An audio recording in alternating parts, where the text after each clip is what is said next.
जय मसीह की हमारे भाई बहन लोग, हम राव लोगन खातिर परमेश्वर का फिर एगो नयका वचन लेके आयल बनी, जवन हम राव लोगन के मत्ती का पुस्तक 14 अध्याय का जब 13 से 21 वचन पढ़ब तो ओकरा में 5,000 लोगन के 5 गो रोटी और 2 गो मछली से खियावे का दास्तान बतावल गईल बा।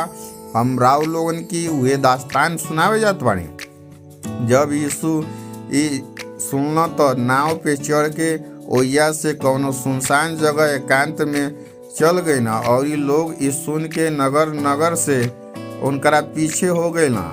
उ निकल के ढेर आदमी देखला और उ लोग पर तरस खैला और उ उनकरा बीमारन लोगन के ठीक कैला। जब सांझ भइल तो ओकरा चेला ओकरा पास आके कहला, ई तो सुनसान जगह बा और ई देर होत बा, लोगन के विदा कइल जाए कि उ बस्ती में जाके अपना खातिर खाना मोल ले आवा।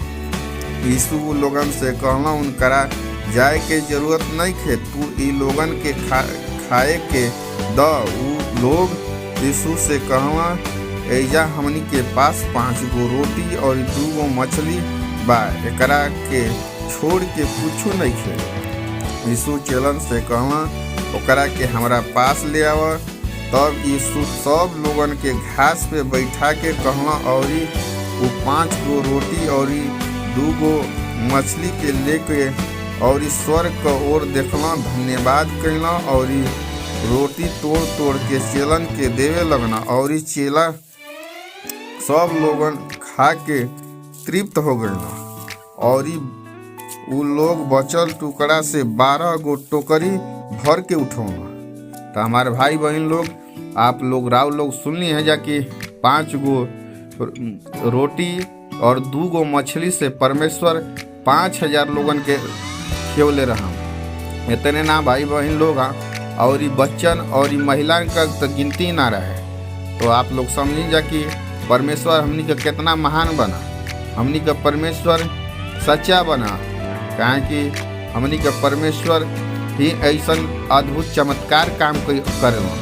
हमनी के परमेश्वर एक से एक चमत्कारी काम के लिए बना हमनी के भाई बहन लोग। और ई बाइबल में ही खाली नहीं है कि हमनी के जीवन में भी परमेश्वर हमनी के बढ़िया हमनी के चमत्कार काम के लिए बना।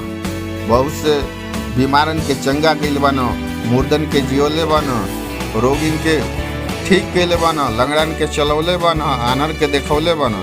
तो हमारे भाई बहन लोग, परमेश्वर एक से एक चमत्कार कार्य कैले बना। ऐसे हमनी के परमेश्वर के हमेशा धन्यवाद करे के चाहिए, परमेश्वर पर हमेशा विश्वास करे के चाहिए। ये हमारे भाई बहन लोग, हम राव लोगन के फिर एगो नयका वीडियो में मिलब। तब के लिए हम राव लोगन के जय मसीह की हमारे भाई बहन।